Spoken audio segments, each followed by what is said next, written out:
in the role as well. And just can I acknowledge also Tanya and Chris at the table with you. So we've got 5 minutes for introductory remarks, and then the remainder of the time will be handed over to the committee for questions. But over to you, Commissioner.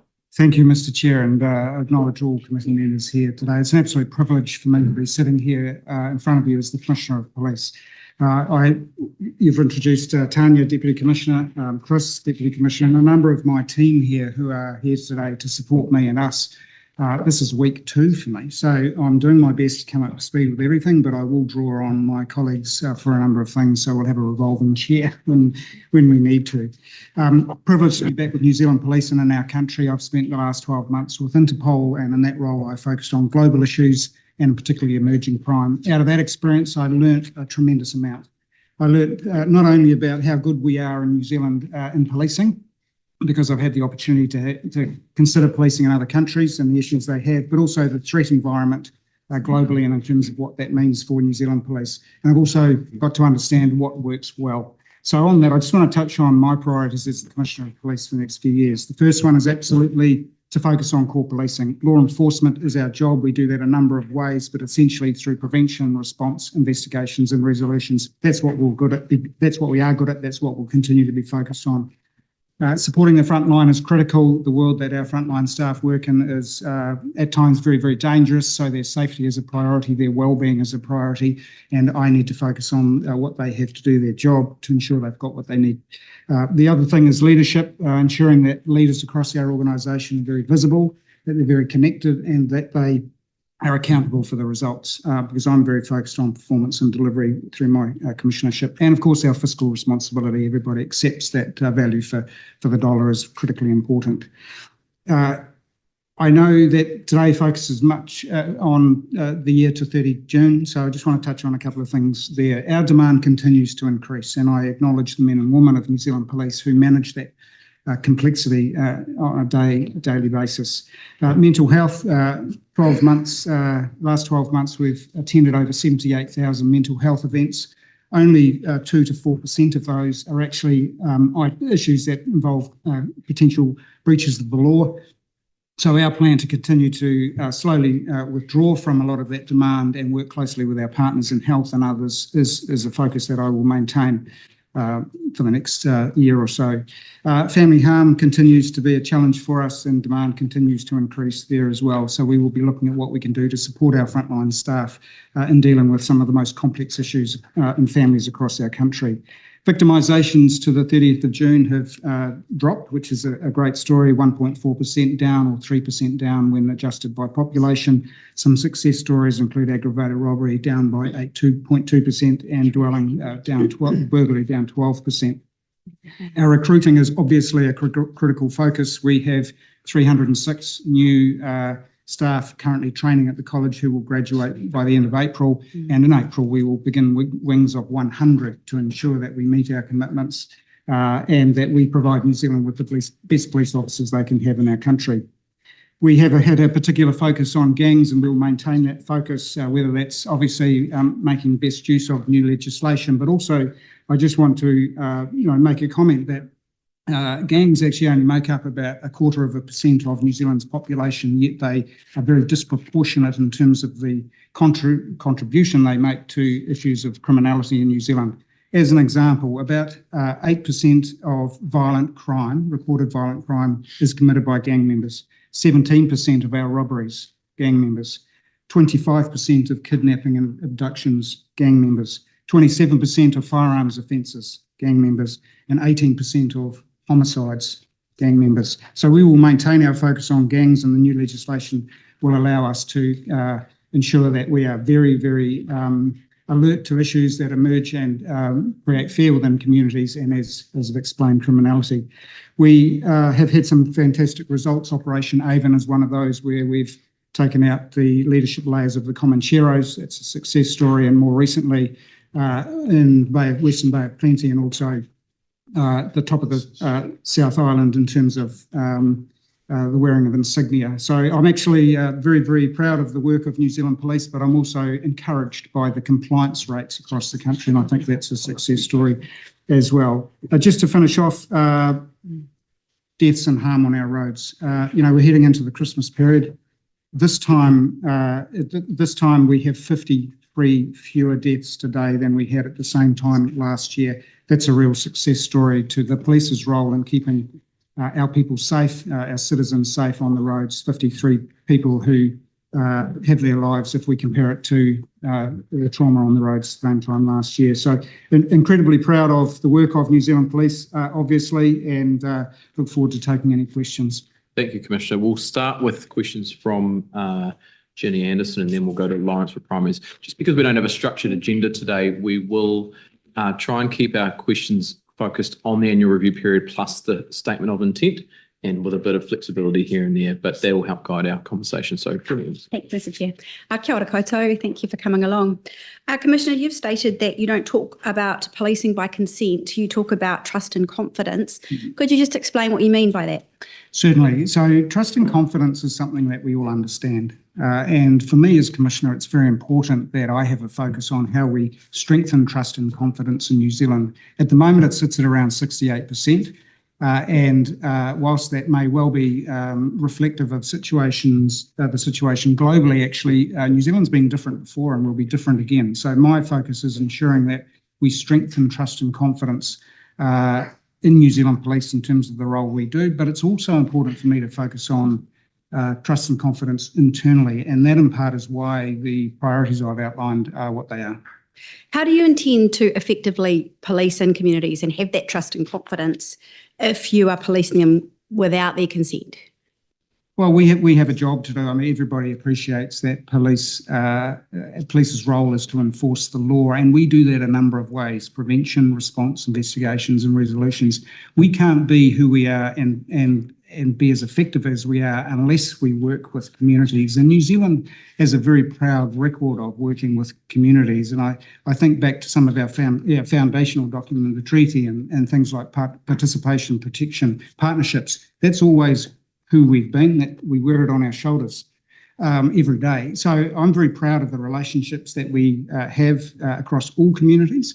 We will absolutely continue to work very, very hard because we can't do our job without the support. And it's fundamental to enforcing the law, but also to be able to function on focus on the core functions of policing. We must do that in partnership with communities.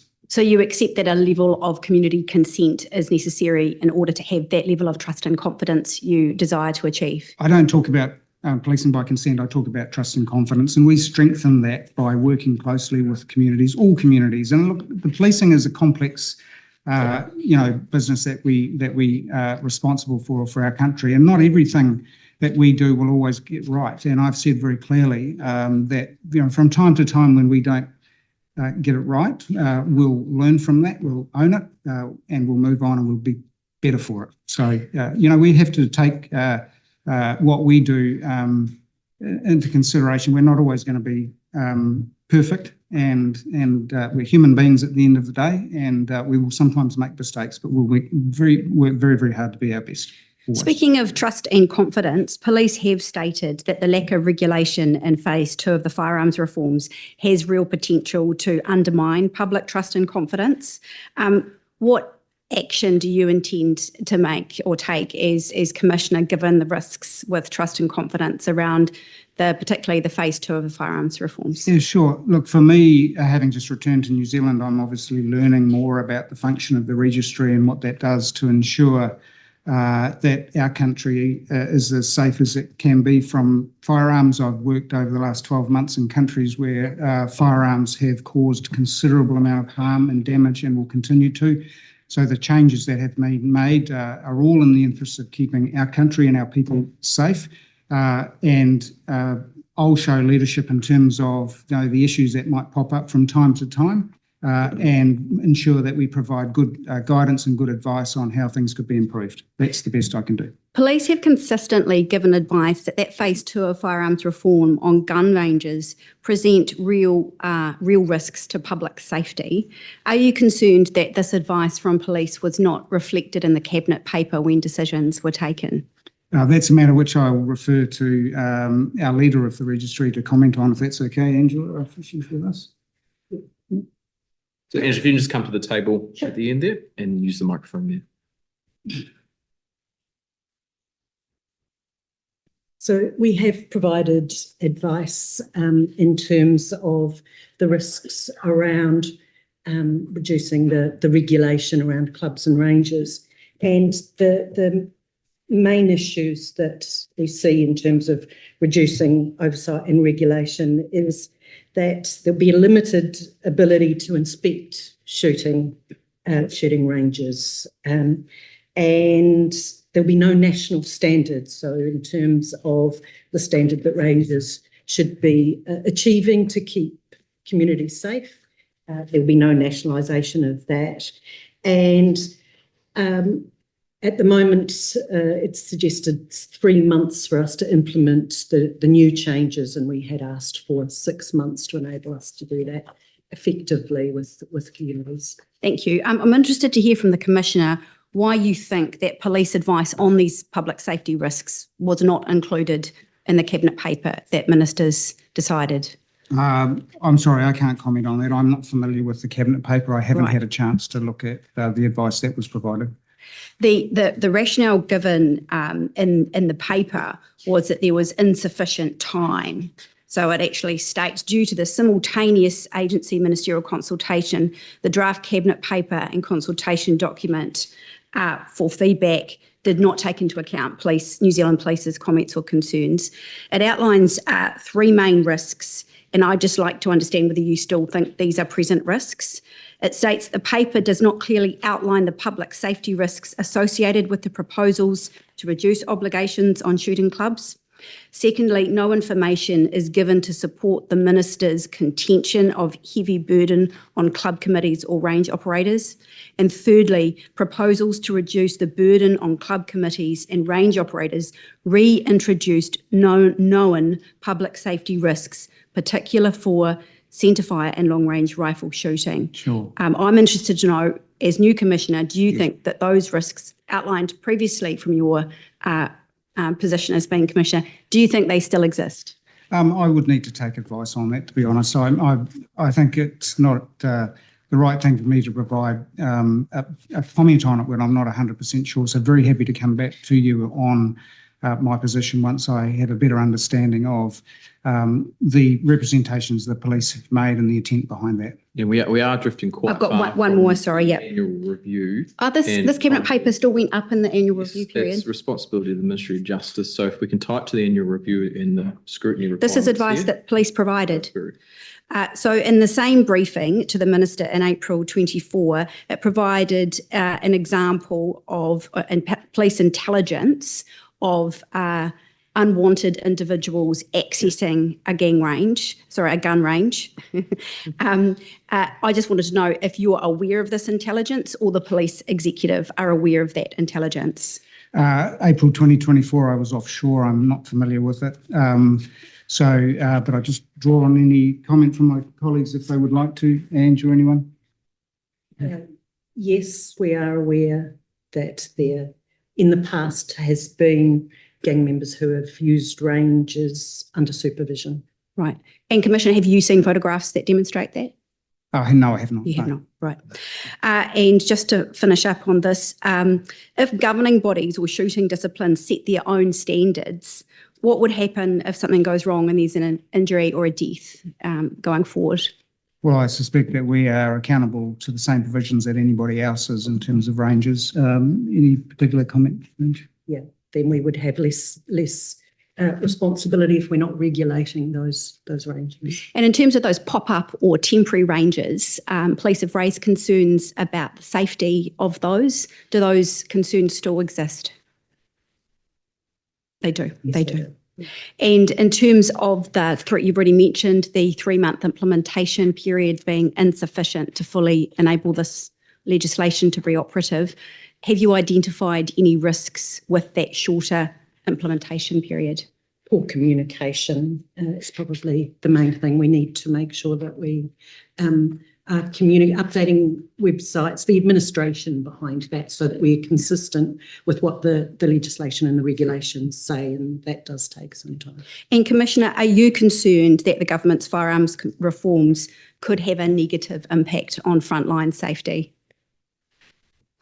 I will take time to consider our current position, what improvements could be made. But as I said in my opening, the safety of the front line of New Zealand Police is one of my priorities and absolutely critical. However, that risk presents itself, whether it's day-to-day or it's ranges. So that's an absolute priority. So if there's things that New Zealand Police and me as Commissioner can do to keep our frontline safe, then I will consider things, of course. So you don't currently have any concern about the deregulation of gun ranges having an impact upon frontline safety? I would need to take advice on how that could impact on the safety of frontline police. I outlined that an absolute priority of mine is the safety of the front line. So I will always take advice on our current situation or what changes or improvements could be made. And do you consider that the Firearms Registry should remain with New Zealand Police or be located to another agency? No, that's not a matter for me to answer. We will do the job that's expected of us.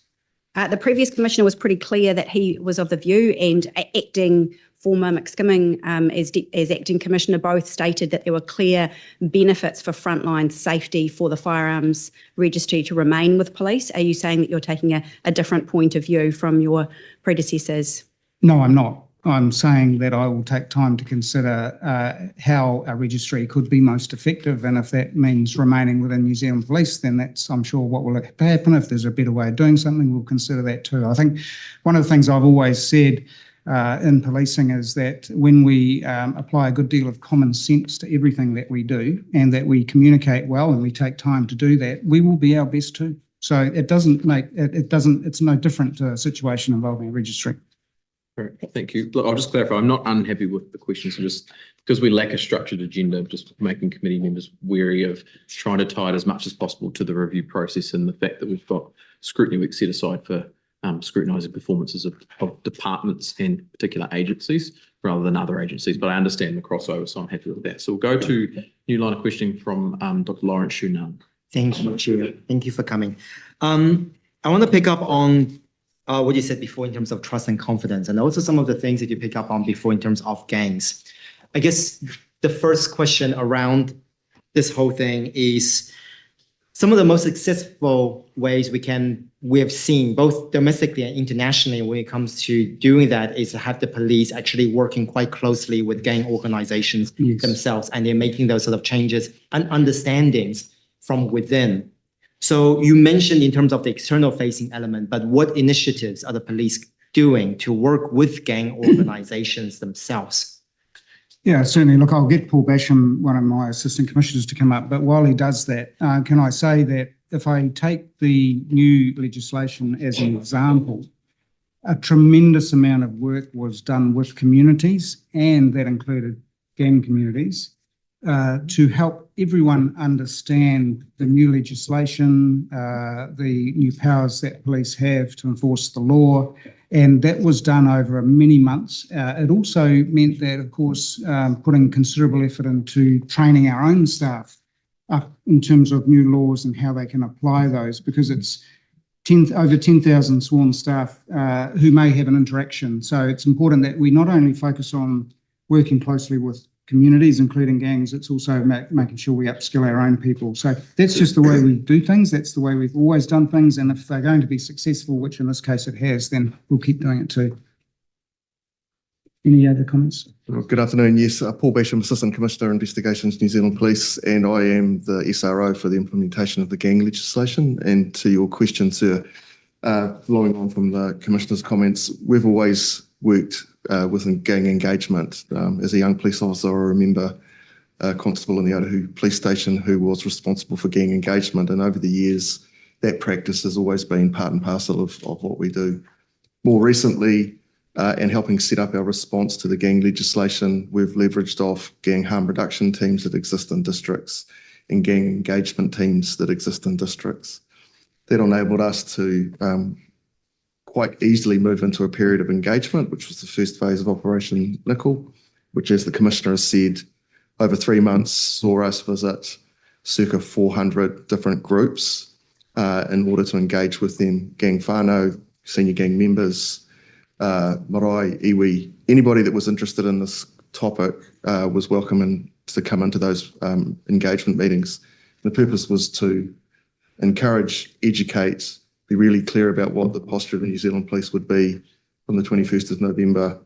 Those meetings were entered into in good faith by both sides, I would argue, and were largely constructive for the most part. And we got a really good cross-section of representation in those meetings. And I am of the view that to the extent that we have seen relatively high levels of compliance with the new law, that is in part connected to the effort that we put in and the good engagement that occurred consequent to those relationships that you've asked about. So it's what we do. Thank you. Can I just follow up on what you said before? In terms of the current level of engagement, a lot of that is to do with compliance with the new legislation, but that's just one element of it. Ultimately, it is, educating people in terms of the new approaches and the new criminal punishment that may result. But do you find that in your conversations, has the new legislation undermined the police's effort to build trust with gang organizations? No, not at all. Not at all. In fact, it's designed to make sure we get better outcomes for everyone.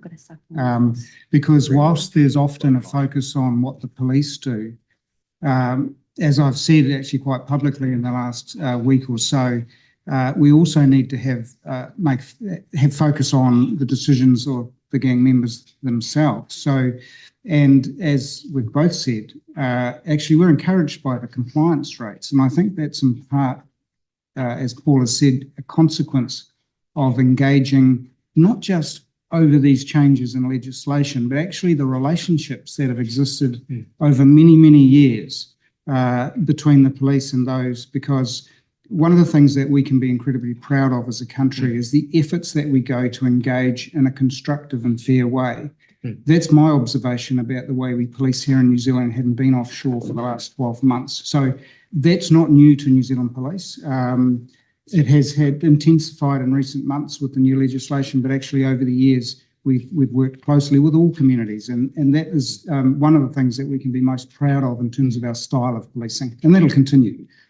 Can I just check, in the beginning, you mentioned a number of stats. You started off with saying that the gang population makes up only a quarter of New Zealand's population, yet there are X, Y, and Z, 8%, 12%, 15%. Yes. That is statistics, in fact, possibly, but it also creates fear. I guess the question here is, how then, what initiatives are you working with gangs to drive down those statistics and build that understanding from within, as opposed to seeing the statistics escalating and increasing and having to take increasingly more police resources to take a more punitive approach? Yeah, sure. Look, again, it comes back to the way we police in New Zealand and doing our core functions well. We interact with all communities, and our focus has always been prevention, response, investigations, and the process that sits around resolutions. We apply the same approach, the same opportunities, the same conversations to all communities. That shouldn't change, right? Because that's something we can all be very, very proud of. And I emphasise those statistics because we often get asked the question about why do we have the focus? Well, if we have the focus on the harm caused, and it is, the gang membership does make up only a quarter of 1% of New Zealand's population. So very disproportionate in terms of the harm caused, which is why we, as the police, need to continue to put significant emphasis on changing that because of the impact that it has on all communities. So we must continue to say, okay, well, the stats are actually fairly concerning. So we will, whether it's the new legislation or it's existing legislation, it's ultimately enforcing the law, and that's what we do. So we will continue to put emphasis on the different styles of policing, prevention, enforcement, investigation. We will do all of those things. We've always done those things to try and get the best outcome for communities. It's not going to change here. Just a couple of more questions around this. So in that case, just still focusing on some of the gangs things that you mentioned. So what measures are in place to ensure that youth, and particularly Māori young men, are not disproportionately targeted as a result of the new legislation, and also in terms of some of the tactics that we have seen being used towards our young Māori population? Look, you know, the men and women of New Zealand Police do a tough job, and they will continue to do a tough job. It gets tougher, and they find themselves dealing with things in front of them every day and every night. Complex, very volatile, and concerning at times. We are not always going to get things right, and as I have said, we will learn from that. We'll be stronger for it, and we'll move on. But I accept that when the men and women of New Zealand Police go about their jobs, they'll be doing their best, and sometimes it won't go quite to plan. Look, I accept part of my role is to support the front line, as I've outlined. It's a priority, right? But what I will always focus on is ensuring too that the services that we provide to all communities are fair and responsible. That's what our country expects of its police. Thank you. I appreciate what you're saying, but my specific question is, clearly you have identified that this is a concern and it hasn't been done well. So this is something that the police has known for a while, that they are disproportionately, possibly, you know, you said people have to make on-the-spot decisions. Yeah. So then what measures are in place to ensure that that is minimized or eliminated? Yeah. Tanya, do you want to comment on For that? dealing with young people? For dealing with So- young people, particularly young Māori. Yeah, I think that, and my colleague, Deputy DCE Munro is probably better placed to answer this. But what I would say is that, you know, we're really mindful of dealing with the offending as it happens. So when there's something spontaneous that's happened, dealing with it quite quickly, intervention that's appropriate for the person. If they are a recidivist offender, if they've been through the system lots of times, that's quite different to someone who's only coming to us for the first time. So we do, we're very conscious of situational, of being tuned into what the rest of the family might need at a particular time. Our relationship with Oranga Tamariki is developing and getting better through the different systems that we have. We've rolled out fast track across different places in the country. And it's all of those things that I think we're trying to be more nuanced and more, rather than actually lumping everyone together, thinking about how we can actually deal with people one at a time and be thoughtful about, is incarceration the right place for this? Is it that actually they might need just alternative action? Actually, maybe somebody just needs some care. So we do have to think about that, and I don't think we can sort of say a broad brush that we do this for we don't have an answer for everything with one answer. I think it may be helpful too, Sarah, if I just come across to Piri Munro, because he is particularly focused on our young people, our Māori people, like we all are, but I would give the opportunity to Piri to make comment. I was going to say, before you do that, can I just be a little bit more specific? What you mentioned before, still when an offending has taken place. Yeah. What I'm referring to is what measures are in place to ensure that young Māori and young Māori men are not disproportionately targeted going about their day-to-day activities. I'm not talking about so I'm not talking about there being offending that comes later. Yeah. Yes, we have more time to talk about that, but I'm talking about just going about their day-to-day activities and not being disproportionately targeted. Yeah, Piri. I might be able to. Kia ora, Chair. So New Zealand Police since the mid to late 90s have invested quite a bit of resource in terms of iwi liaison officers, Māori responsiveness managers, and a key part of their work is actually working directly with Māori, with iwi, hapu, marae, providers within that sector. And so part of it is about preventing people, young people, Māori, coming into those situations and into that crime. The other one, which steps just into perhaps early offending, is around Te Pai Oranga, a very successful initiative, which is iwi-led in the restorative justice area, that helps to prevent young Māori coming into that area there.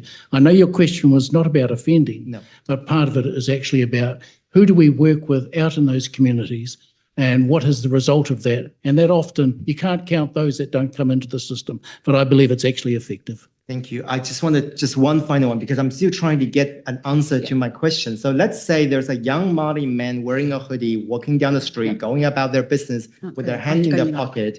Are you telling me that not being disproportionately targeted, potentially being disproportionately targeted by the police force, just going about their day? We're not talking about preventive measures. We're not talking about offending. We're talking about just casually walking along the street.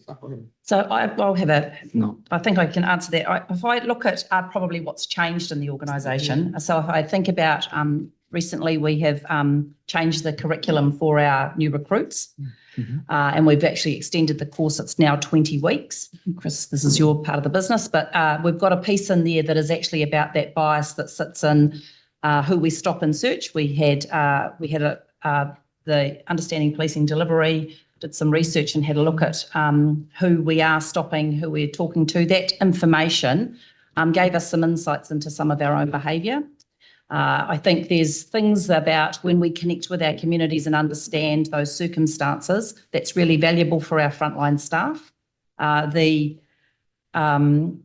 college, when they're doing that training, there's quite a significant amount of time spent on understanding your own community. And that's a big development that we haven't had before with our new recruits. So I think we're 3 wings into that new course. So we're really mindful that the expectations of us are changing a lot, and the shift in culture as well. So we've got people that have been around for a long time that still police the same way that they always did. And then they're coming up against a new group that actually also want to understand what fairness looks like and trying to adjust the way we deal with that. And perhaps just to add to that, this is one of our critical po in Te Huringa o Detai, which is a strategy, and that's very much about building the capability and the confidence of our people through the training regime and the curricula. And that stems back in terms of one of our 6 values, which is a commitment to Māori and to treaty. Thanks, Barry. Thanks, Lawrence, for a good run. We'll go subs now from we've got Rima, then Ginny, and then Takata. So Rima Nakale first. Thank you, Mr. Chair. So since the question started about trust and confidence in the police, do you think, congratulations, by the way, it's lovely to see you here. Do you think that in 2 weeks, so around the time that you've been here as well, that there's been 335 charges against validated gang members? Do you think that helps build trust and confidence in the police, Mr. Commissioner? The feedback that I've had from the community in terms of our enforcement and the way we've gone about it has been very positive. Across the country, I am encouraged by the support that we have seen as a consequence of dealing with some fairly complex issues, some very high risk and sometimes volatile situations as well. And if I think about in the last 2 weeks, in particular, our work up in Tauranga, also down in Nelson, I'm encouraged by good compliance rates by gang members in terms of insignia. I think that's a real success story. And I mean, it's new to all of us, but in the early days, the feedback from the community about the role that we have and the work that we're doing is very encouraging. Thank you. Thank you, Rima. We have an indicator of a supplementary question on this line from Takata. Otherwise, I'll go for a primary and then you can have a primary. Or I'll go sub, thanks. Okay, Takata. Tēnā koe e Aotearoa koutou, ngā mihi. Just keeping with the gang kaupapa. We all had to watch recently as a kuia in Matapihi tried frantically to defend her home and her urupa and her marae against a pretty heavy police presence at a tangi. So in terms of mitigation, what are your mitigating initiatives in terms of keeping the Māori police, Māori justice relationship close? Because as Tiwi Māori sat and watched that kuia, on the brink of breaking down, I'll try. this becomes a real problem for every marae in the country. Yes. So what are the steps you're taking to mitigate Yeah, that sure. deepening of suspicion and disconnection and all of Yeah, those things? look, and that's a good question. If I speak specifically about that situation, I've spoken directly with the district commander about that situation, and they'd chosen a location which took into account a number of factors, including safety and what have you. At that particular time, the Quia raised concerns. I'm reassured that the district commander and his team made the right decision to shift, and they did as quickly as they could and safely, and they went further away to respect, obviously, the feeling within, I'm sure, more than just the Quia. So I'm encouraged by that. Now, you did reference the number of staff involved. Yeah, we had 170 staff involved in the operation over a number of shifts and across a number of districts, because we appreciate that people move around and our job is to enforce the law everywhere. So there was a lot of staff involved, and many of those staff were in the Western Bay of Plenty, Makapiki, to take part in that.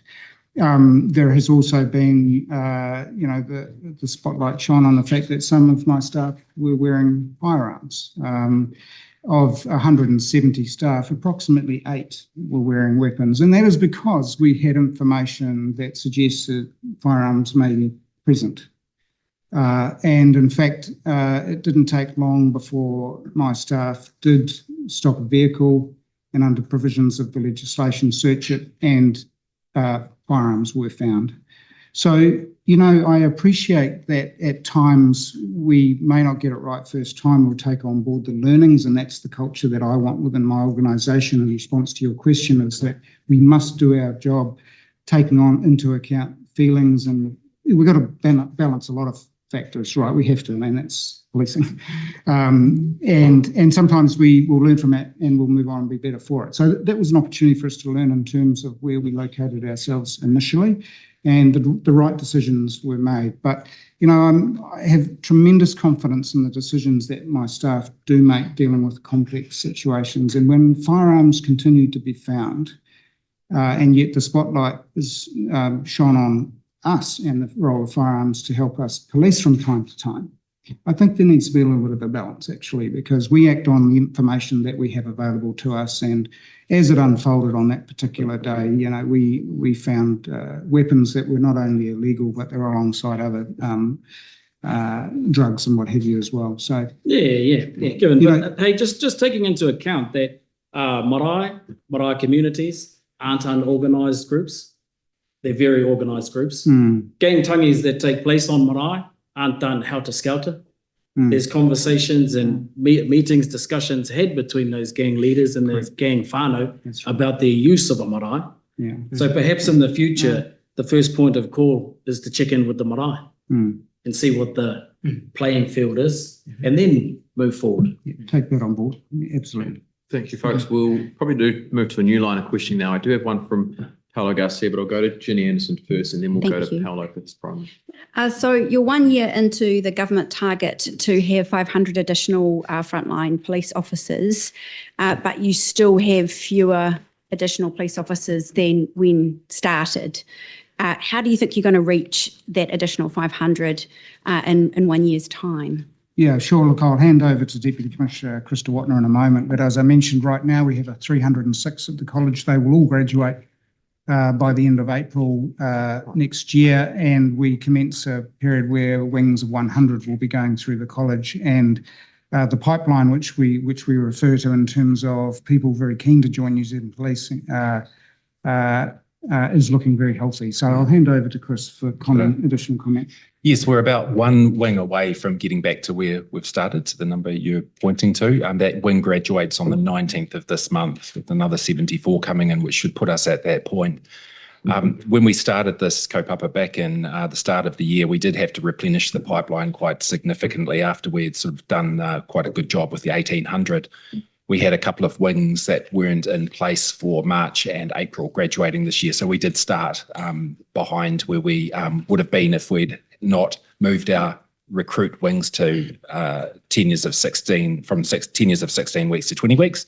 So we had that 2-month gap there, taking into account attrition as well. It has taken us a while to get back to the target, but during that time, we've really gripped up this challenge. We do relish a challenge in police, and we've done well over time with the 1800, the 300 in Counties Manukau 15 odd years ago, and we will achieve. Are confident of achieving this target of 10,711 as well. But we do have to do things differently. We've got to maintain those standards. We don't want to drop the recruiting standards. And we've also, it's only constables, so not authorised officers. So some of the initiatives that the team have put together over the past year have been quite successful in really raising the levels of applications. We get about 10% of all applicants come out at college. Being able to reduce the time frame that they're sitting waiting and improve the candidate care over that time so that we keep them on the boil ready to go. So the pipeline's looking better than it's been for a while. It still has its challenges. But when we move into 2025 and start growing wings of 100 from April, we'll be able to sort of build those recruits coming out the other side a lot faster. Is the delivery date 27 November 2025, being 2 years to the day that the government took office? That's the target that was set by the coalition government agreement, and it's a very ambitious target. We've always accepted that from the outset, very, very challenging. We spent the first part of this calendar year building a budget bid to get get to that point of 10,711, and that budget only landed with us on the 1st of July this year. So we've been working on the 2-year basis that we actually have the money to do the spend. At this point, we should have reach that target by the time that the funding's exhausted at the end of the 25-26 financial year. Internal police documents released under the Official Information Act have police saying that you will deliver the additional 500 by the 30th of June 2026. Is that a more accurate reflection? That's probably a more accurate picture of the target with our projections at the moment, given all that I've explained that we've got to do to get those wings out there and into through the college and out the other side. So when that wing graduates at 26th of June 2026, we're projected to actually have achieved by that date. We'll try harder before then. We'll do everything that we can. The team are doing some extraordinary work, working within those standards to try and get more people through, to try and keep them on the boil while they're waiting to get to college. We've got the labour markets is what it is at the moment, and we'll just keep pushing through and try to improve on that. But that's where the projections are taking us at the moment. The fact that funding allocated, the budget funding you referred to for that additional 500 has been drawn into to fund the Federal Street Police Station. Does that impact upon your delivery date and make it more likely to be the 30 June or around that date mentioned? I can answer that. No, it doesn't. No, the CapEx that was part of that budget was also earmarked for vehicles, property adjustments, and the things like BAS body armour and things like that. So that's different from the OPEX that's actually been aligned to getting the recruits into or attracted to police, into the college and out the other side in deployment. So where did the additional funding for that police station come from? Which allocation did it come from? I'll just call on, I think, Andrea, if she's available to answer that query. Certainly, thanks, Commissioner. The funding for Federal Street has come from the 500, but it's come from the CapEx. So within the 500 funding that we received, there was funding for property to either expand property to accommodate the additional staff, and that aspect is what has been used for Federal Street. So it did come from that allocation of the 500. Right. Well, when you have funding associated with producing more police officers, it's more than just that police officer. So naturally, they're equipped and they're accommodated. So the support that we've received for the 500 takes into account those other factors to produce the best police officers for this country that we possibly can. So it's not as simple as simply focusing on a person. And I was very proud to be able to open that Federal Street base, particularly given many of our staff who graduate from the college into Auckland City actually begin their careers there. So it's important that they have an environment to work in that is the best that it can be and keeps the CBD of Auckland City safe. And I think that we need to look at this uplift and opportunity that we've been given as a package of things that roll out the best police officers that we could have. So, Commissioner, is it your view, which date is correct for the delivery date of the additional 500? Is it the 27th of November in the agreement, or is it the reference to the 30th of June 2026? Chris has answered that question. So it's more likely to be the 30th of June. We're going to work very, very hard to do our best. I'm focused on rolling out 500 new police officers that are the best police officers this country can have. And we're not going to compromise that quality of police officer. So if it takes us a little bit of extra time to produce the best men and women of our organisation for the front line, then we'll take that. I think that's probably the community expectation, and but we've had tremendous support. And so whilst you've referenced a couple of dates, and the November date is obviously ambitious, we're going to work very, very hard. And I've met a number of the new recruits currently at the college at the moment. We are training some remarkable people, and I think we need to focus on that role. It's clear from that document that police's preferred option was 3 years, and earlier on the Minister himself actually said 3 years. Is that the most realistic target you think New Zealanders can hope for? I'm focused on producing 500 new police officers that this country can be proud of. There have been changes already to residency and driver's licences recently. Are there any other standards that have been considered to be able to reach that 500 in the set timeframe? No, as I mentioned earlier, we've got to keep the standards, the recruitment standards where we are. What you're referring to there is the application criteria. And so we were able to broaden the application criteria to both residents rather than people on their PR to apply. And we still go through the process that those standards apply to. And also people who are on their restricted licence could apply as long as they have their full licence by the time they go to college. They were able to apply earlier. That was actually a process that we had in train up until 2017, but it was retired and we've brought that back in again. So that's given us a huge increase, exponential growth in applications at the front end. We actually call it a bow wave. This team is still working through a lot of those applications, but the same standards will be applied across the board to those, and that's that 12-stage process. Just one point on. I saw documents that police were considering colourblindness to be a possibility. Was that weighed up or decided upon?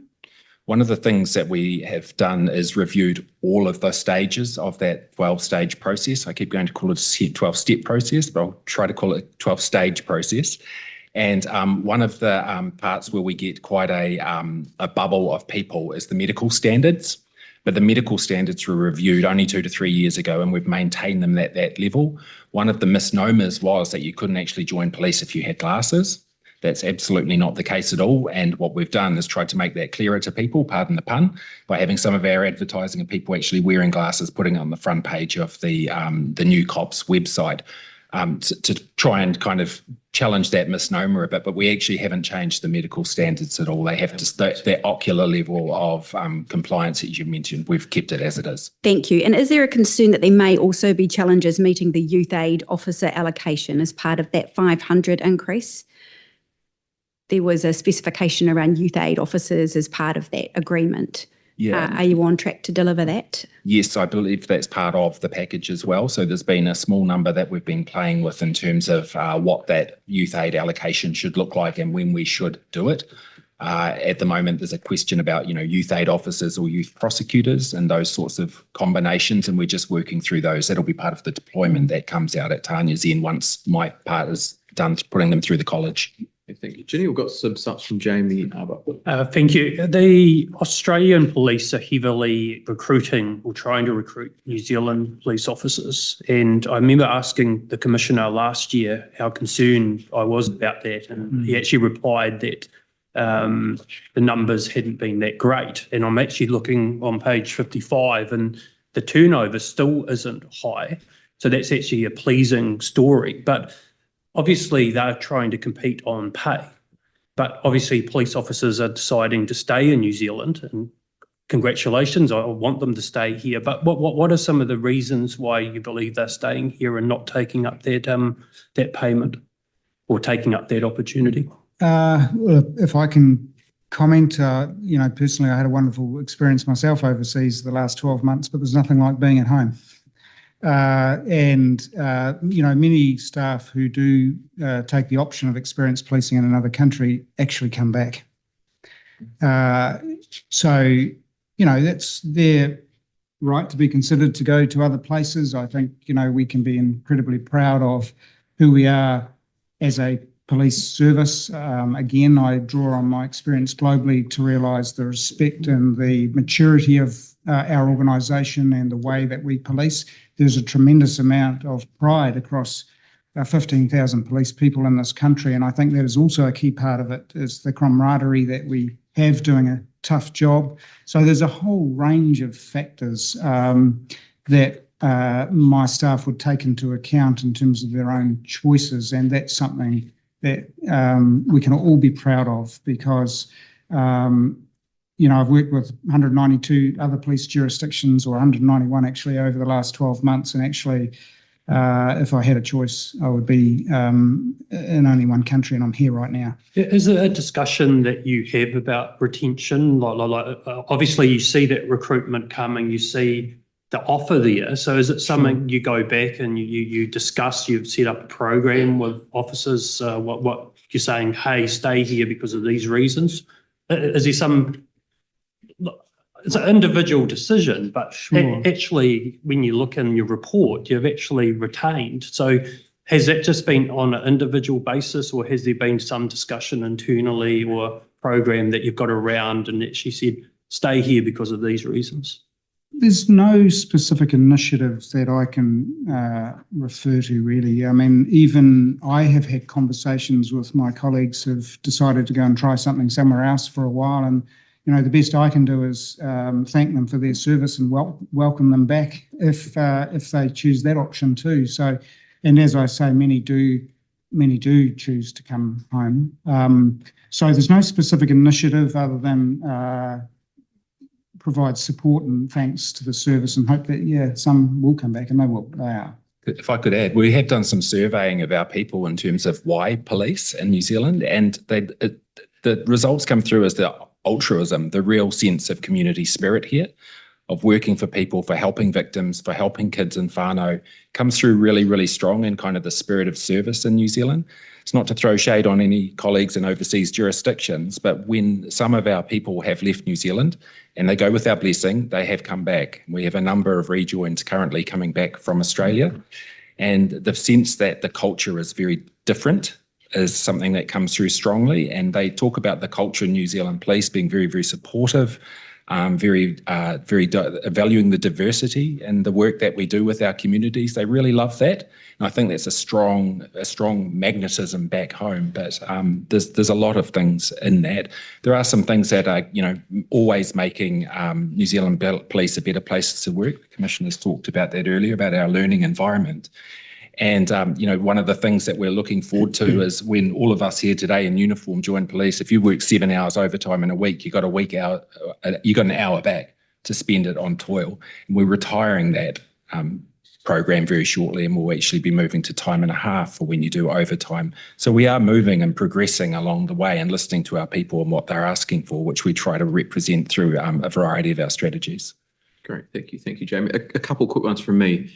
You might have the figure to hand, but do you recall from the previous target of the 1880 or the 1800, how many were authorised officers? We'd have to come back to you on that one. It'd be roughly a couple of hundred, would it be similar to that? Yes. I'm not sure. We'd have to give it certainty. We'd come back. It just leads on to my question, because you're not recruiting authorised officers this time around. Is it No. Is it easier or more straightforward to recruit and train authorised officers compared to sworn constabulary? Yeah, so we are recruiting authorised officers, but they're not part of that 500 projection. So we're replacing them with attrition as we go. We've actually got a process of bringing authorised officers in, which the training for it is a lot shorter. It's a lot more succinct and than it is for a constable. It'll go through 20 weeks of residential training. So it's a different style of training, different tenure, but bespoke for the style of work that they're actually doing, which might be a jailer or a forensic accountant or similar. Yeah, and of course, still very highly valued and important parts of the business, but different recruiting training requirements for authorised officers as compared to constables. Correct. Okay, thank you.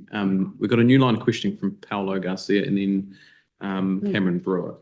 Okay, congratulations again, Commissioner. Thank you. And congratulations to the police. You bring a wealth of experience to your role, as do your colleagues who bring amazing experience into their roles. My question, Commissioner, has to do with cost pressures. And over the years, this has been building due to primarily inflation is included, and the increasing complexity of the policing that has been required in New Zealand. This cost pressure, as it impacts on your refocus on your core policing. Can you speak to us, please, about your financial sustainability program? And can you outline the steps, if there are any already in place or to be put in place, to ensure that the policing is not so impacted by the cost pressures? Yeah, sure. A very good question, and thank you. I will draw on my colleague Andrea shortly to add detail in terms of process. But what I would like to offer is that New Zealand expects its police service to be making good decisions about how it uses its funding, and that every dollar that we have needs to be well placed, focused on the right things.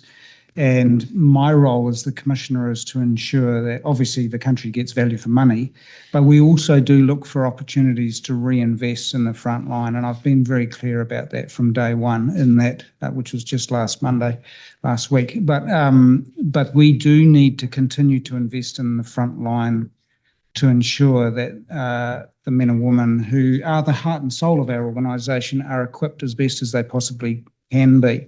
So we apply our own processes to ensure that the funding envelope that we have is well spent. Yes, of course, we can always do more, but who couldn't? Like we aren't any different to any other organisation that offers services to the country. So through my tenure as the Commissioner, I want to ensure that the funding that we have is well considered and that the public and the government, and that we can all have confidence in the decisions that we are making in terms of that investment. So, Andrea, I don't know if you want to comment at all on. Sure, thank you, Commissioner, and thank you. Yes, you're right. We have a large number of cost pressures, like many agencies, that we are focusing on managing. And during the financial year in review, we had a financial sustainability program in place to make sure that we managed to budget for last year. There were a range of initiatives that we utilised during that year. So we did use a recruitment triage and prioritised the roles that we most crucially needed to fill during that time. And we did use vacancy management to contribute to savings during that year. We also used prioritising the travel budget, reviewing our contractor and consultant expenditure, as well as reviewing our large third-party service contracts. So there was quite a concerted effort through last year to review those cost base. We have certainly improved our financial maturity significantly over the last year in particular, and taking into next year, that's enabled us to have much greater clarity and confidence about our cost drivers and around our kind of budget build as we're in the current financial year. Okay. In relation to the cost pressures, so in one of our visits to the College Hill office, we found that we understood, we saw that a lot of the frontline officers are spending a lot of time on their casework in the case room and working on their cases. Do you have improvement plan for that space and getting them off their seats and into the front space in the near future? Yes, if I can offer a comment, and then I'll hand to my colleague Rachel for any particular thing that she may wish to add. Look, policing is very different now to when it was when I joined in 1996 in terms of how we managed the inevitable part of policing around paperwork and administrative duties. We are very, very mature now in terms of the technology that we use, and we equip our frontline staff with computers they carry with them, which is a smartphone, that can do a remarkable number of things in the field. So we have improved significantly in terms of the work our staff can do outdoors, which is a real positive step. And we are always looking for ways to even to streamline that further. And I've already referenced family harm as being one opportunity, because otherwise we can get consumed by paperwork. But we have made some tremendous advancements over the years in terms of the way we deal with another responsibility, and that's due diligence around our correspondence. So, but as technology develops, of course, it will only go from strength to strength. And some of the initiatives that we have in place more broadly support even the way we take calls from the community. So I'm now going to hand to Rachel to see if she'd like to add anything. Thank you. Rachel Banbury, Executive Director of Service and Resolutions. Part of my area is looking at ways of getting the information from our public right through all the way down to the prosecutions. So that case file that you'll talk about is really important, and that we want to support and enable our frontline to be out back on the streets in the beat. And we've been doing that in a number of ways. You'll know 10.5 and the digital forms we've been improving and getting that information in. We've also been doing the prosecution uplift program, where we have been investing with some non-sworn staff that have been able to support the front line to do their files and to gather some of that evidence that might be required so they can go back out. So there's a number of things along the technology enablement line as well that we've been doing it to make it easier and more streamlined. Thank you. Thanks, Carlo. I'm just interested to understand a bit more about core policing services, the updates required for NIA and also CPS. It's been delayed twice, once during the 100-day plan and then again more recently due to cost pressures. Just interested to have your readout about how does this, you've already spoken about when you get extra police, you need the infrastructure to support them. Sure. How does the delaying of core IT infrastructure facilitate that? Yeah, look, I am not briefed on the specifics of that situation yet. I'd invite any of my colleagues who may, Rachel, comment on. Yeah, so for us, it's really important to have that technology enablement, and we've been doing some improvements to understand, what we can do with what we've got. And we've been implementing workflow, we call it, and that's a new workflow tool that is going to streamline files and cases through that. The back end of what you were calling about NIA and those enhancements, that's something that we work on a regular basis and often have releases. We're constantly checking the health of that and to make sure that we have got all of those pieces of the puzzle. It's been clear from some reports that it makes it a lot harder for police officers to do their work, that it takes a longer than should be a period of time to pull information. Is that still the case now with outdated technology? Well, I mean, we don't have outdated technology. The technology that we have to help us do our jobs has improved significantly over the years. And I'm very proud of that, because it looks very different now to what it has over the decades that I've been policing. I will also offer that, we have to make very considered decisions around enhancements or progress in terms of the technology, and because none of us want to fail. And if that means pausing something while we improve that chance of success, then we'll make that decision. It's important that the effort that we put into supporting the front line and providing them with the tools to do their job, and some of that is the technology that they use. We aren't going to take risks that compromise the investment that we have. Rach, have you got anything? Yeah, I think that's where the workflow is really going to come into its own. It is streamlining our processes to make sure that it is making it easier. The officers have some what we call smart arrests, so the way that the information that they have to put in to their system, often on the iPhone, and the digital notebook are some really great new technology that we are using to make sure that that information is into our systems as quick as possible. Commissioner, Police in the last budget received, I think it was 120 million top up to meet some of the areas where police didn't have adequate funding. There's still some tough decisions to be made in the future. If it's coming down to delivering your 500 on time or giving police adequate technology to be able to use into police intelligence real time, what's got preference in terms of for you? Well, we're used to making tough decisions and just the nature of policing.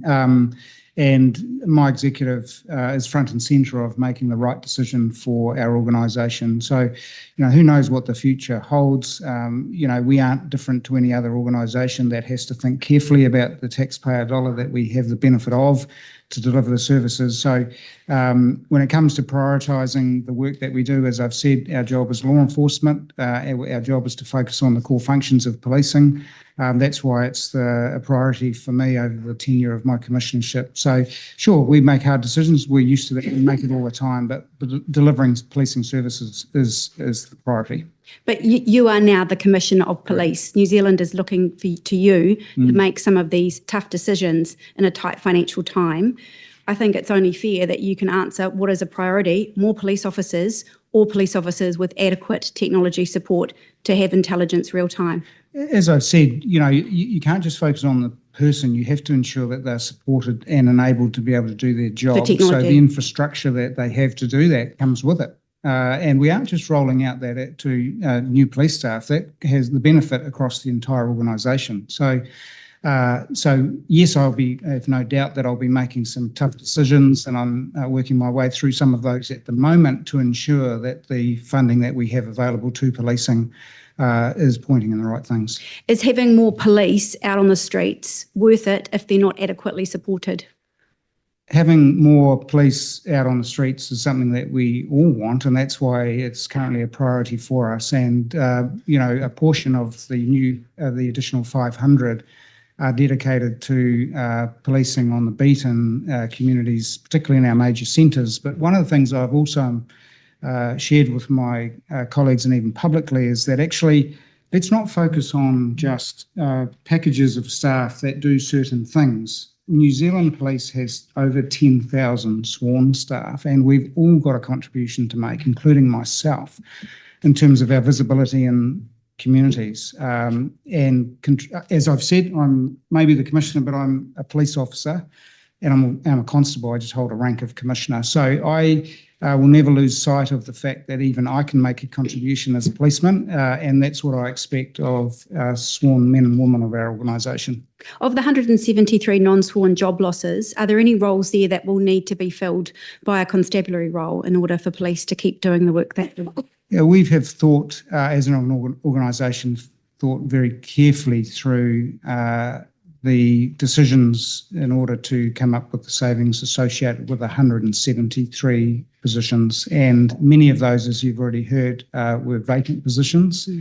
And then the remainder were positions that, we've had to make hard decisions, but we aren't unique. Many organisations have a criteria in terms of the decision is obviously the impact on policing services in the front line, because we need to preserve that, and we have. So are any police officers sworn doing the jobs that have been cut? I would need to have a look to come back to you on that one. I don't believe so, because I'm not sure that would be the best use of a sworn member. I've got one more in this. Corporate support roles really ensure the physical safety and wellness of frontline. I'm just interested to understand what the impact or the loss of these roles have on frontline. So the corporate support was a big whack that was cut. What impact will that have on frontline service support? Yeah, I'll call on Andrea, who may be able to offer some specifics around in particular positions. Sure. Thank you. And in terms of your previous question, there will be no constabulary will be moved into the roles, the 173 roles net, which we just established. And further to the Commissioner's point around the impact through on the front line, as you'd understand, a lot of work went into the design of the functions to absorb that required reduction. So we didn't take a blanket reduction per function that was within the scope of that. We did redesign those services so that we could maintain the level of service through at a level that was necessary to support the front line and meet the requirement for the reduction. Have any of the roles related to family violence been terminated? DC Munro may want to speak, but there have only been 2 vacancies and 2 roles just established in the family violence portfolio, one of which was vacant, and it was a merger of 2 manager roles into one. And in terms of evidence-based policing, were there any terminations in that space? So there have been disestablishment of roles across a vast number of groups within corporate support and evidence-based policing. There were reductions. I do not have the exact number with me. I could get that back to you, but there remains a evidence-based policing group. And is there any sort of analysis on how that impacts upon frontline support and service delivery? There, as always with all of our groups, there is prioritisation about the work that any group can do, no matter how many roles we have in it. There remains evidence-based policing, and it will be prioritised in terms of the work that is most useful through to the front line. And how much has been paid to date and projected going forward in terms of redundancy payments for those who were cut? Sure. I don't have the total of the redundancy payment at hand. We are still working through the redundancy calculations for those leaving the organisation. As a good employer, we are working as much as we can with those that were in roles disestablished to whether or not they can be skills matched into other vacant roles across the organisation. That said, we do have a number leaving the organisation by way of redundancy, but I don't have the total number with me. Sorry. And just finally, Commissioner, last time this happened, when I was an employee of police, initially police officers were used in non-sworn positions, but over time that's what happened because there were key roles that weren't working that police officers then had to step into. Yeah. What is your view in terms of the future? If there are key roles that are needed to be done but a hiring ban, will you give a commitment that a frontline officer will not be pulled into one of those roles? I mean, that's something that I work through with my executive in terms of the decisions that we ultimately make. I want to ensure that, as I've already said, that the funding envelope that we have is best placed to deliver policing services across New Zealand. So however we may achieve that and whatever that looks like, that's our guide, that's the criteria that I want to apply. And I don't know what the future holds. So you won't rule that out? Oh, look, I mean, it depends. Look, we're an organisation full of 15,000 remarkable people who have skills that can do a whole range of different things.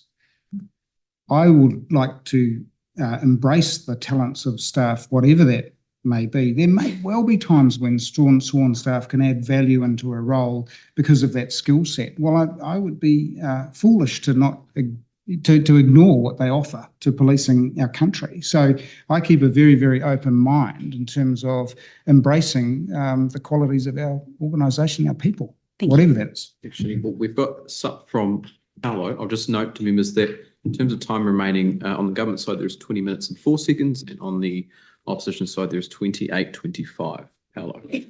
Commissioner, a quick question in reference to core policing and the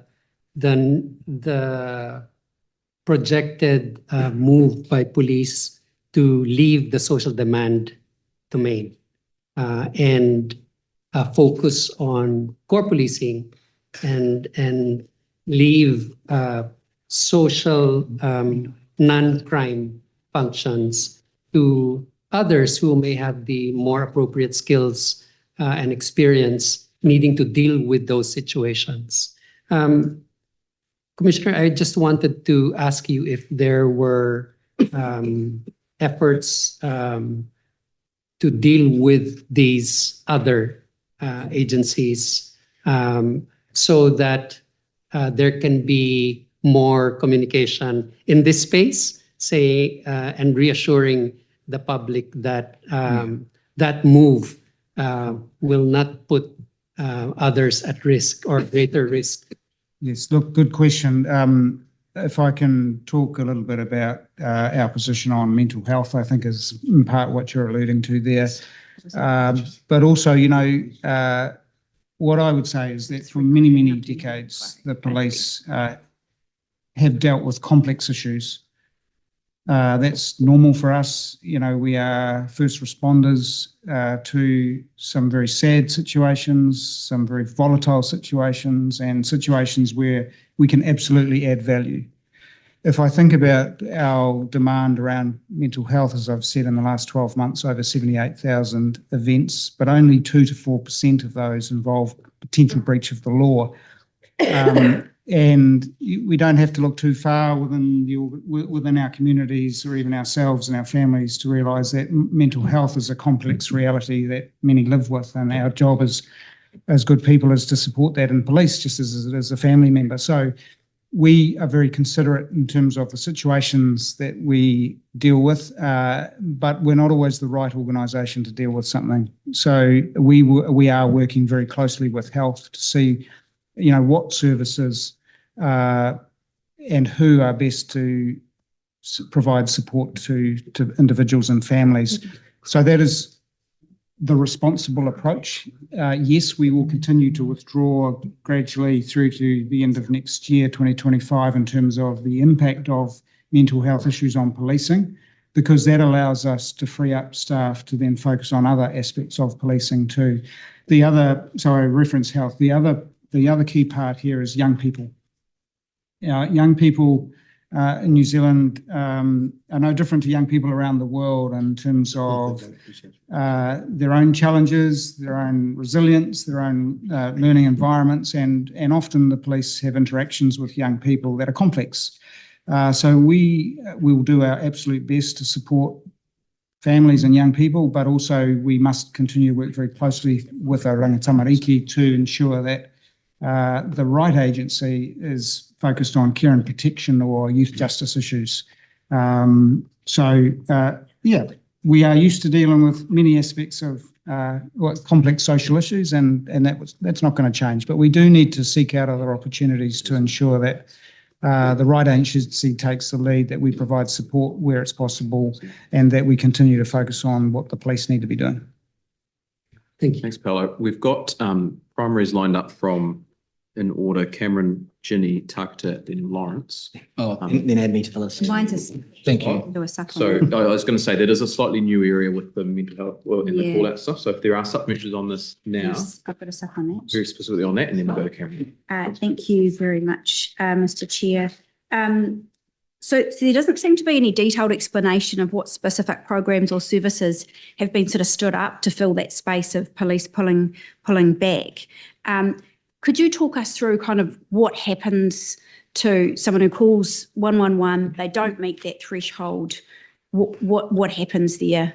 Yeah, certainly I can probably call on my colleague Piri or to talk about some of the work that we're doing, or I may draw. I mean, this point you raise actually touches on a number of considerations. So it may be that I'll draw on Piri and then Acting Deputy Commissioner Mike Pennant to add some more comment. But Piri?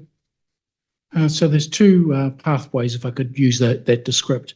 One is in terms of what happens in our National Emergency Comm Centres, and that's very much around the 111 side and how those are triaged.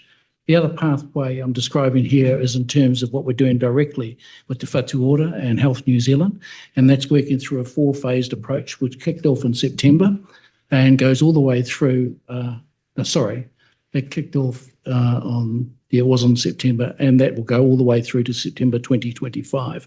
We're working very, very closely with mental health at a number of different platform levels, and that's to ensure that the change that is envisaged in that 4-phased approach is something that they can actually work to as well.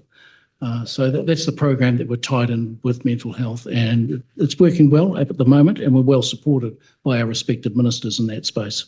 But Commissioner, you are aware that there's no additional government funding for family violence or mental health support, even though your officers have withdrawn from that space. Are you comfortable with the fact there will be people not getting attention who may require it? Yes, well, those are the subject of obviously ongoing conversation, as Piri has alluded to as well, with the other agencies to which we must work closely with for that change. So that's what's occurring right now. So we have to have, that's why it's a phased plan that takes into consideration, the impact on other organisations. And we have the support of health, we have the support of Rangatamariki in terms of the decisions that we make, and I think that's well understood, and it's the right thing to do. And I would have to say that we're quite used to making hard decisions, but we don't do it in isolation on our own without consulting and finding a pathway forward that works for not just the police, but everyone. And I completely agree that's not the role for police, but just that withdrawal without support services being in place, you must be aware that as a former detective working with vulnerable young children, are you not concerned that this change will just kick the can down the road and we'll see an increase in youth offending down the line because these things aren't being dealt with in a preventative way? Well, I mean, I would encourage conversations to occur with those other agencies that will also shine the spotlight on the work that we're doing with them and the cooperation. We understand that many of these issues that we are dealing with are complex, and that is why we don't turn our back and just walk away. That's not who we are, and it's not what we'll do. But we have a program of work, particularly in relation to mental health. We're working very, very closely with Rangatamariki and, frankly, any other agency that touches on the complex situations that my staff deal with in terms of getting the best possible outcome. We've got a role to play, but it's not just us. And we do have to make hard decisions, but we don't make it in isolation of being considerate. But it is clear that police are no longer attending priority 2 family harm call-outs, and that's been a decision taken with no additional government funding in that space. Are you okay with that approach, knowing that there will be some people in New Zealand wanting help who can't get it? Yeah, I have absolute confidence in the decisions that my staff are making, dealing with some very complex situations. We may not always get it right, as I've said, but we'll learn from that and we'll be stronger for it. Piri, would you like to make a comment around I've got one. Yeah, and just to come back to your point about police officers walking away, there's a minimum threshold in this, and that is where there has been an offence or a crime committed, or where there is we're And that's told on the anticipating phone? significant harm or safety to someone, then we don't walk away. That's part of our role. How do you establish that level of risk on a phone? There's actually a triage process that our communicators in the emergency comm centres go through in terms of discussion with people who are calling in. Would you give me an example of a priority 2 family harm event? I couldn't give that to you myself, but there may be others that are in here that could.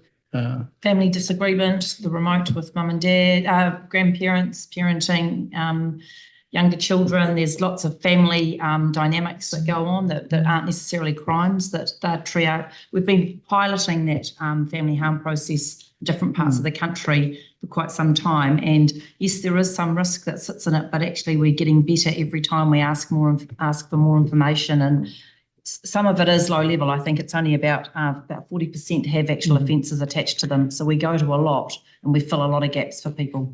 Police advice has just one last one. Police advice. One means one. Police advice has stated that withdrawing from family harm incidents as lowering that threshold may risk and threat to life. Does this concern you? Well, as we've said a number of times, staff make decisions around complex things every day and every night, and our goal is to always get that right. Of course, none of us want any harm upon anybody, and that's a consideration that's front and centre of frontline responders in particular, and our job is to support them and enable them. So, any other comment? The only other part I'll add, particularly in the family violence, sexual violence or family harm area, is that we work very, very closely with other agencies, and particularly with Ministry of Justice and also with Te Puta Aonui, which is leading the action plan, Te Aotearoa. And I know that the next action plan 2 is just going through its processes at the moment. So all this adds into that area. Okay, thank you. We'll move on to primary from Cameron. We do have 5 primaries lined up, including another one from Jenny. So if members do indicate they have one more question, can they just say, leave it to one more and then we can. So Cameron. Okay. Oh, thank you, Mr. Chair, and congratulations, Commissioner. And it's great to see a strong focus on core policing. I just wanted to change track and focus on something that has been a big part of the public and political discourse in recent years. And you picked it up in your own comments when your appointment was announced, and even at the outset of today, quote, "I don't talk about policing by consent, I talk about trust and confidence." And you've very well articulated why trust and confidence is so important. But I want to go back to why you don't talk about policing by consent. And I ask you that question, why don't you, or why won't you talk about policing by consent? Because people understand trust and confidence much better. What do you think is the public's perception, or what was the public's perception of policing by consent? Was it a negative perception? I don't think there was necessarily a broad understanding of it, actually, and I include myself in that. So, you know, I've always talked about trust and confidence. We understand what that means, and it's critical internally and externally. So that's why I want to draw the conversation into an area that people want to understand what we're trying to achieve. Policing by consent has, I believed over the years, potentially confused a few people in terms of what it's actually about. Trust and confidence is what we must focus on, and that our job is to strengthen that across the organisation. Do you think the policing by the consent term, rightly or wrongly, kind of has eroded the public's confidence and undermined the public's confidence in the perception of the police and its attitude towards law and order fighting? Ooh, that's an interesting question. I'm not sure that I know the answer to it, actually. To what extent the debate around policing by consent in itself has impacted on trust and confidence. I think everyone's probably got an opinion on that. I haven't thought too deeply about it personally. I just focus deeply on trust and confidence, and that is why the priorities that I've outlined are what they are. Yeah. Do you think it might have been understood as perhaps the police going a bit woke, a bit soft, that perhaps there was a greater permissive kind of attitude going in towards combating law and order? Well, I think people will always interpret things differently. I'm pretty clear on what I'm focused on. Yeah, so would you say that the term policing by consent is officially dead under your leadership? Yes. Yeah. And is it a term that you would ever use again? No. No. And would your fellow police officers, colleagues, sworn officers, civilian colleagues, would they be pleased that the policing by consent era or era of that term being used is now officially over? Yes, I do think that is the case. So I think that they welcome conversations on topics that they have a deep understanding of. And just finally, Mr. Chair, I think, promise it's final. Would you say that overall that term was perceived negatively and hence had a negative impact on the perception of police and policing by the New Zealand public? Again, I would say that it is open to interpretation, and I have always wanted to draw the conversation into one about trust and confidence. So people will interpret things differently, but I think the more we dwell on, an alternative to trust and confidence, the more complicated we can make a fairly basic conversation. Great, thank you. Thank you, Cameron. Yes, we do need to go to other members, but we'll... I'm just really surprised that you said earlier that you weren't quite sure it was understood what was meant by policing by consent, because it's pretty much been the foundational concept of policing since the 1860s. And for you to say policing by consent is dead, when the scholarship that I'm looking at now and that I have in front of me says that it's a foundational part of the kind of ethics and democratic legitimacy of policing, is really surprising to me. So can you just explain that why it is that you say that policing by consent is dead, and you seem to not think that communities' consent to the use of police powers is an important part of what your job entails? Yeah, no, look, what I said was the term That's right. is what I don't agree with. I have. You actually said you don't understand what it means a few moments look, ago. I apply my own interpretation of what it means, but the term is a term that I would not be referring to because people understand policing by consent in different ways. People don't interpret police trust and confidence necessarily in the same way. So that is why I'm saying I want to shift the conversation into something that both externally and internally people actually understand. It's the term that I don't place emphasis on. But you do agree that in terms of the legitimacy of your organisation, the communities approving not only the legislation but your actions is a really important part of it. Globally, policing services rely on the trust and confidence of communities to do their job well. No. Well, yeah, actually I do. I do have one. Oh, no. Well, it's an important threat. It This is is an actually the important point. foundation stone. It is. What I'm trying to make you aware of is that there is about 19 minutes left on the opposition side, 12 on the government side. There are 4 primaries lined up, and there are colleagues on both sides getting a little bit agitated about not being able to ask the question. There are some parties that haven't asked a primary yet. So what I'll do is I'll take a couple more sups on this line, and then I'm going to go to Takuta for a question, and then Todd, and then I'll wrap up with the rest of the questions that are in line. Okay. So sups on this line. Yeah, I've got one last one. So Evidence Report 2 of Understanding Policing Delivery, which was released in August of this year, opens with saying the concept of policing by consent refers to an approach where law enforcement relies on the cooperation and support of the public in maintaining social order and preventing crime. Are you telling the committee that this is now dead? No, I'm telling you that the term is not one that I choose to use. Replace those words by trust and confidence, and people will understand what I'm talking about. A sup from Lawrence on this. Thank you. I think speaking about, again, on the same line of trust, and I wanted to kind of focus on some of the things around victim support as well, and the kind of dealing with diverse communities. What has police been doing in terms of some of the elements around cultural competency for dealing with diverse communities, particularly ethnic communities and Pacifica communities? I'll just invite Perry to come up as well, but what I can say is certainly throughout my policing career, we have placed significant emphasis on the learning that we associate with new communities to New Zealand, our established communities in New Zealand, and who we are as a nation.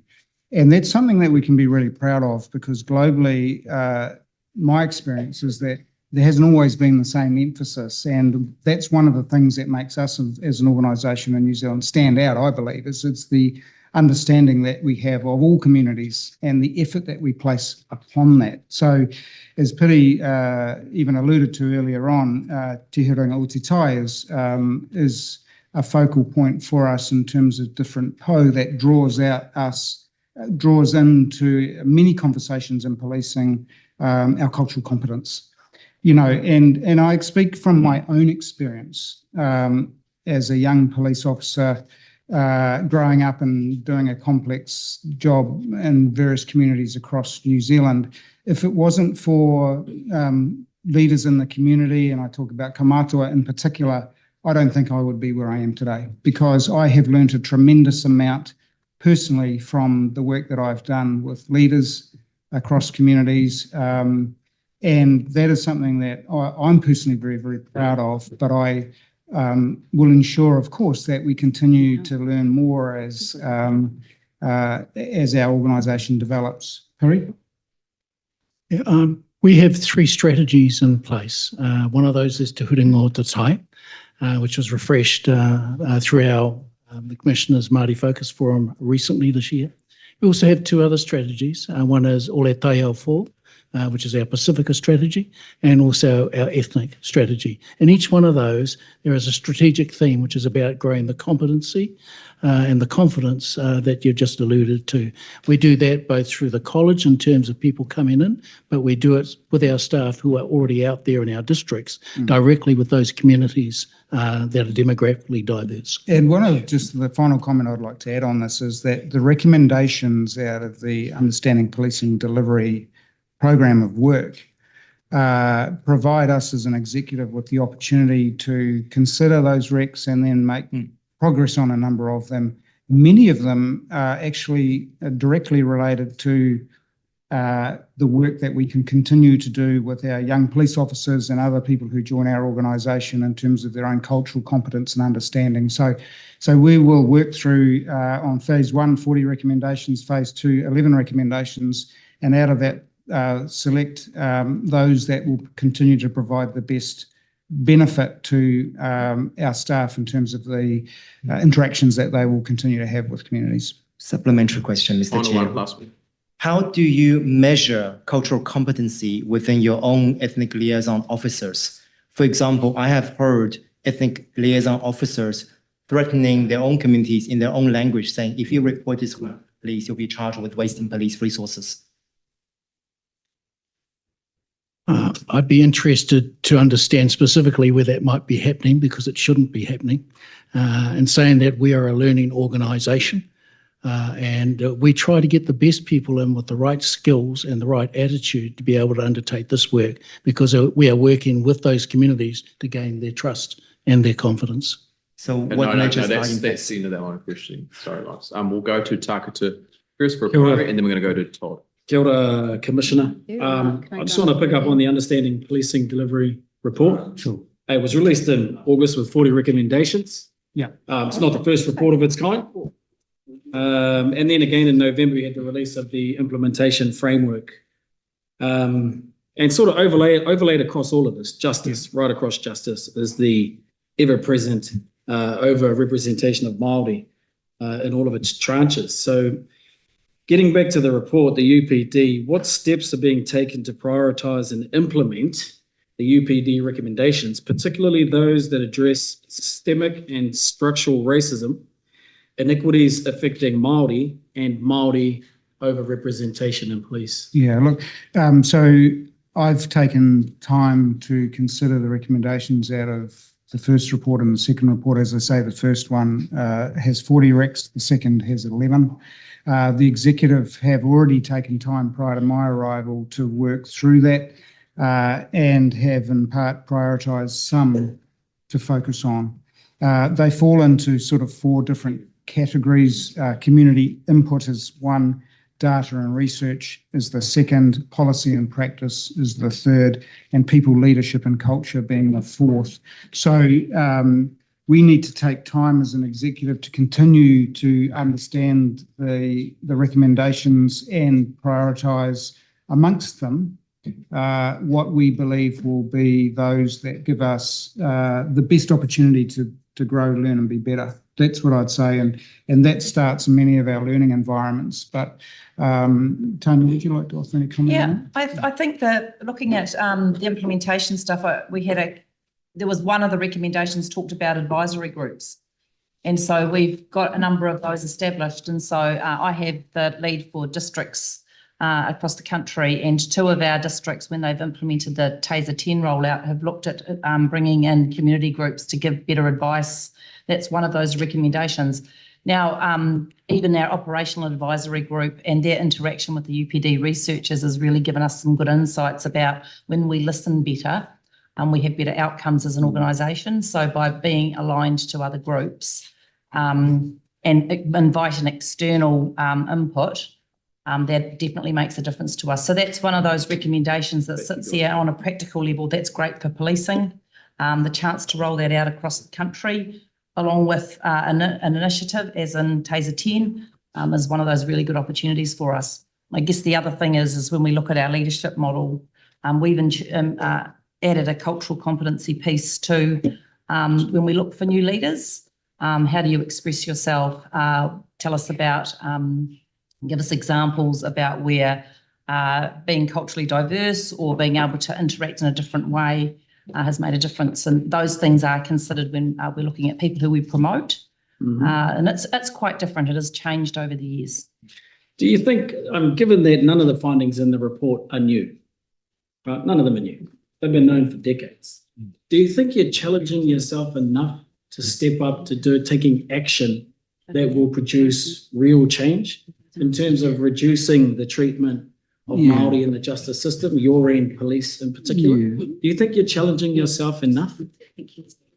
We will always continue to challenge each other, let alone, how we position things within our organisation. Given that we already know most of the findings. We already know. Yeah, look, I think we also need to, take a good deal of pride in who we are and the effort that we've put in over a number of decades. And I guess I have the benefit of having worked offshore for 12 months and worked with other policing jurisdictions and realise actually the emphasis that we have placed on a learning culture and our heritage is something that we can be proud of. And I'm certainly very, very proud of that. So I think we need to continue absolutely to challenge ourselves around being better, understanding issues.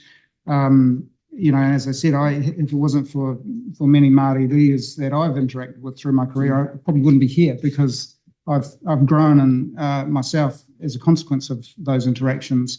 And I'm actually no different to any other police officer in terms of the opportunity to learn and grow and be stronger. I'm exactly the same as everyone else. So we will continue. We can be very proud of who we are and what we've achieved over the years. But B, we also must have that mindset and culture that we continue to grow and be stronger. So just lastly on overrepresentation, because earlier this morning we heard from corrections that it's a long-lasting problem that they can't address by themselves. So it's a problem in policing as well. So what do you think between CEO colleagues, yourself and Mr. Jeremy Lightfoot in corrections, should be some targets or some higher level thinking applied to addressing the overrepresentation of Māori across justice? Because as I heard this morning, it can't be done by one CE and his crew of 10,000. I hear you've got a crew of 15,000. The problem's sort of getting larger and larger. So what's the collegial effort that needs to happen to reduce the numbers? I have a very good working relationship with my peers across a number of sectors. Jeremy Lightfoot, the Chief Executive for Corrections, is one of those people, and I've met already with him a number of times in my less than first 2 weeks. And that'll continue, because in order for our country to be successful, in order for communities to be successful, of course, leaders of organisations often set the tone. And I have no doubt that in the work that's ahead of me that you're right, you've pointed to the fact that this is no single organisation's role or responsibility to make outcomes better for everyone. It's a very collegial effort across the chief executives, and we're focused on the same things. That's my experience in less than 2 weeks. Okay, so just lastly, you've got Te Huringa o Te Tai. Yes. Aim to reduce negative or unfortunate effects for Māori in police. What are the commitments that you're making in Te Huringa o Te Tai in the next 3 to 5 years? Well, it's Te Huringa o Te Tai has been actually with us for a number of years already. Yep, just refreshed this year. Yeah, that's correct. So the different pillars, the different pole of that focal point is obviously fit for purpose. And so I want to ensure that our organisation puts considerable effort into what it's designed to achieve. But I also think to myself, it's more than just a plan. It's what we do every day and every night. And I think one of the strengths of our organisation is the way we interact and communicate with all communities. And I think that my experience globally has been that actually not all police services around the world have the same style of policing. And I want to ensure that we're proud of who we are. And sometimes it takes going offshore to understand that, as I have. But that we continue to recruit people into our organisation that reflect our communities. And we're placing considerable effort on ensuring that we create opportunities for our organisation to become diverse, culturally well understood, and that adds to our potential to succeed across all communities. Yeah. Hey, lastly, it's great to hear you talk about Te Tiriti o Waitangi and your commitment to it. Do you think the police are doing enough in fulfilling their obligations under Te Tiriti o Waitangi? Look, I think there's always an opportunity for us to continue to understand what that means to us. And, it's like many things in policing, we must remain very focused on it. I've always spoken about 3 words, and for as long as I can possibly remember, partnerships, participation and protection is what I focus on. But I also place emphasis on ensuring all engagement with Māori is meaningful, that it's mana enhancing, because if we work well together, we support each other, outcomes for everyone are better. Thanks. We're going to move to a primary now to Todd Stevenson. Just note to members, about 5 minutes remaining on the opposition side and about 12 for government. So I'll have 2 of those at the end. Thanks. Thank you, Commissioner and team, for being here. I'm sure we'll see you many more times, Commissioner, in front of this committee, but congratulations. Thank you. I'm just jumping in now to around page 16 of the annual report, and I want to talk about the Safer Communities outcome and then the subsequent pages, and particularly reading the report, there seems to be an emphasis actually on illegal gang activity. And I know obviously towards the end of the financial year, you were able to stand up the National Gang Unit. That's on page 18. So what I'm keen to understand is what outcomes have you seen by focusing on the illegal activities of gangs? And then also, how do you see that contributing to the safer community outcome? Yeah. And are you thinking of some more specific performance measures around that? I'll draw on Very good. Assistant Commissioner Paul Basham in a moment, Paul, if you want to pop up here. But I have clearly outlined today why it is that we have a focus on gangs, and we will continue that focus. The new legislation enables us to deal with a number of the issues that create fear across communities. I think as a country, we all want to see the over-representation of gang members in offending changing. So that requires them to make good decisions. And actually, I am encouraged by the compliance, as I've already said today. So whether targets are the thing that's going to achieve outcomes going forward, I'm not sure. But Paul? Yeah, thanks for your question. There's so much to that, right, in terms of we've policed the gangs, gang members for various things up and down the country every day and every night, and have a sense of those impacts. And so while we can play our part in that equation, if you like, we also rely on other agencies to help reduce the impact over time, whether it's family harm or other impacts of gang behaviour, drug addiction and so forth and so on. So we are turning our minds to how we better measure the effort that we collectively make in terms of those community safety outcomes, and the gang legislation has given us an opportunity to go back and look at the data that we collect and the way that we can kind of serve that up to communities, Parliament, other people that have a direct interest in this. So it's in its infancy in terms of how we can properly collect that data and report back on it. But if you think about the enforcement activity that occurs and that is then followed in by other agencies coming in behind, for example, in the resilience to organised crime work. So we had a police enforcement action up in Aotearoa recently that set up other agencies to come in behind us and create the conditions where agencies can work to build resilience to organised crime. And so it's complex. It's not no one easy answer to your question, but we are looking for ways to better measure those outcomes and to be able to report back on them. And it seems that the setup of the National Gang Unit kind of drilled on some earlier operations and things you did. Why is it important to have this unit, and what's the advantage of it? Because it creates a sort of a central hub of expertise that district-based resources can draw back onto for advice, particularly around the way that initially the gang legislation was rolled out, and the way that we will seek to enforce that over time, the way that we gather intelligence and use that intelligence to help us to enforce that legislation, and provide, things like expert evidence in court and various other things, the way we develop expertise around sort of the insignia stuff, the consorting orders and the various other aspects of it too. But I would say we hold significant expertise right across the organisation. If you look at the National Organised Crime Group and the work that they've done recently to take out the Comancheros, we've seen excellent work in the asset recovery space. There's a High Court decision recently against Wayne Doyle and the headhunters. Other forms of enforcement, prevention and disruption that occur, not just here in New Zealand, but offshore as well.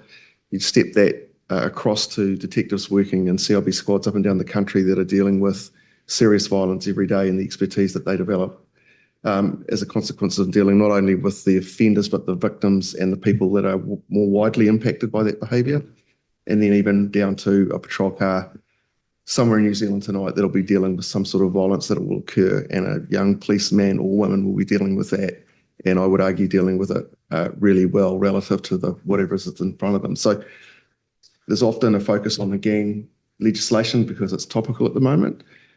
We would set that as part of a wider suite of efforts that we collectively make up and down the country and abroad, to the Commissioner's point, every day to try and have an impact and prevent crime and harm. So you feel like you're getting on top of organised crime and illegal gang activity. Would that be the summation? Well, we work every day to do that. Absolutely. You know, organised crime presents a significant threat to our country, and gangs feature. So we will continue to work very hard across New Zealand, but also with our international partners to keep our country safe, because history has told us that there's a strong alignment between offshore organised crime and what's happening with organised criminal groups in New Zealand. Thank you. So we go to a primary from Jenny. There's 5 minutes left. Thank you very much. In your opening remarks around the reduction in victimisations was 1.5% or population adjusted 3%. I'm not sure what that means, but the New Zealand Crime and Victim Survey results, which came out just this year, mid-year 24, suggested there were 30,000 more New Zealanders victims to violent offending.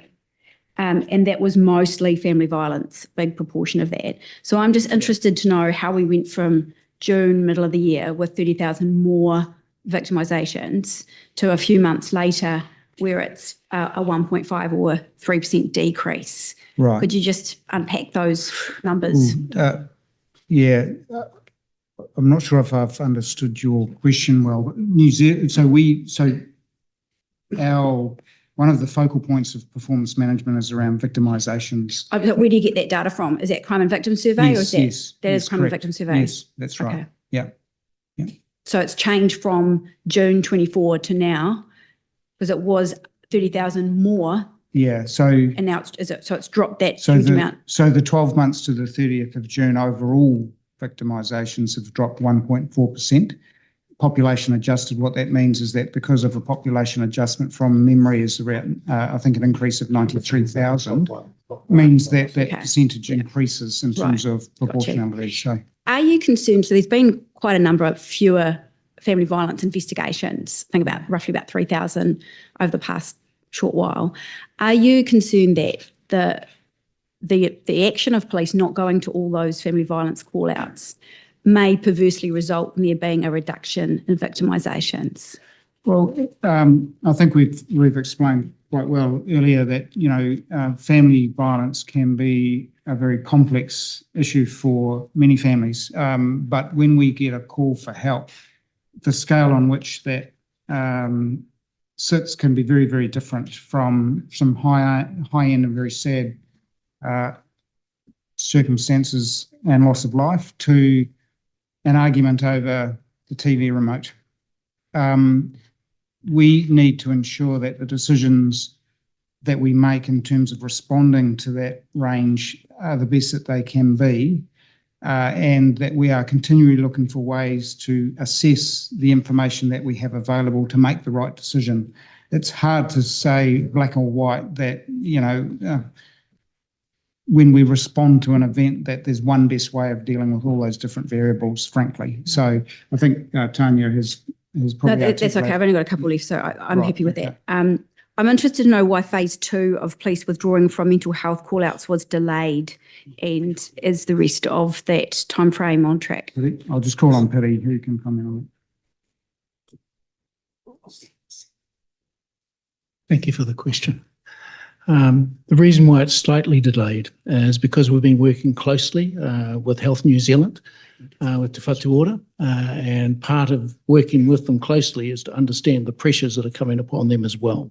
So from our perspective there, it's okay to actually move that slightly, but still maintain our objective towards September 2025. So when I was Minister, the timeframe Health gave was 5 years to have the health workforce in place for the shift in phase 2 to be able to take place.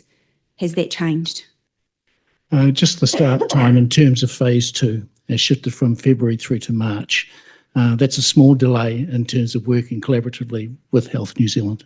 So are you saying that Health didn't have adequate workforce in place to be able to meet police withdrawing from phase 2?